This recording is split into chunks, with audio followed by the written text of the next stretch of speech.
Ang inakala ng isang lalaki na nabili niyang murang SUV, tinangay lang pala mula sa totoong may-ari na nagpaparenta nito. Isinangguni yan sa inyong Kapuso Action Man.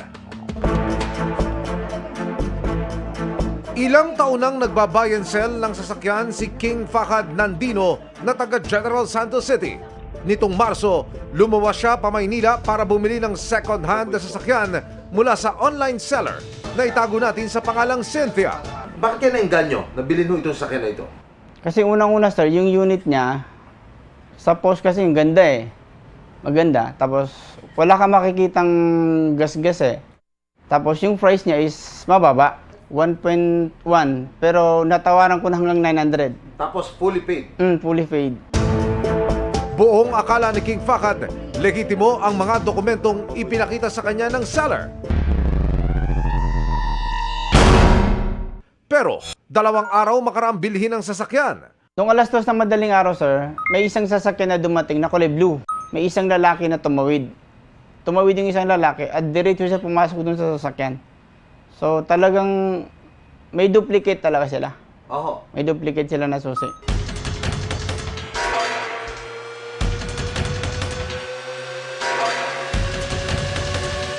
Nagkaalaman lang ng puntakan ni King Fahad ang address na nakatala sa official receipt at Certificate of Registration o RCR ng nabiling sasakyan.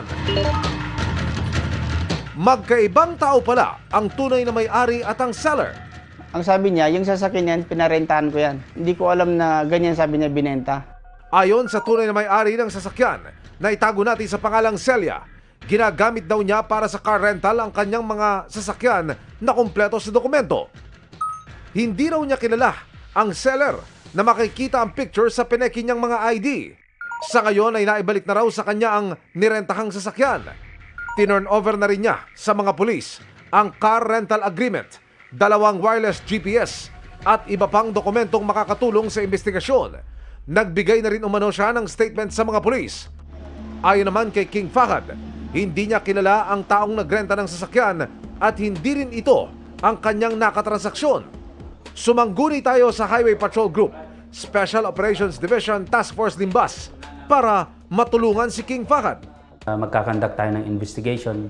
Ibabacktrack natin. Papasok din po ng estafa ginamitan ng panluloko or deceit. Sa ngayon ay nasampakan na ng kasong estafa at concealing true name ang seller na tumangging magbigay ng pakayag.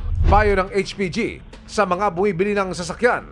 Pag ang presyo ng sasakyan ay napakababa, hindi akma doon sa kanyang modelo, isa na po yan na red flag. Na pagbibili ng sasakyan, lagi po isang guni sa LTO o di kaya sa HPG yung background ng sasakyan.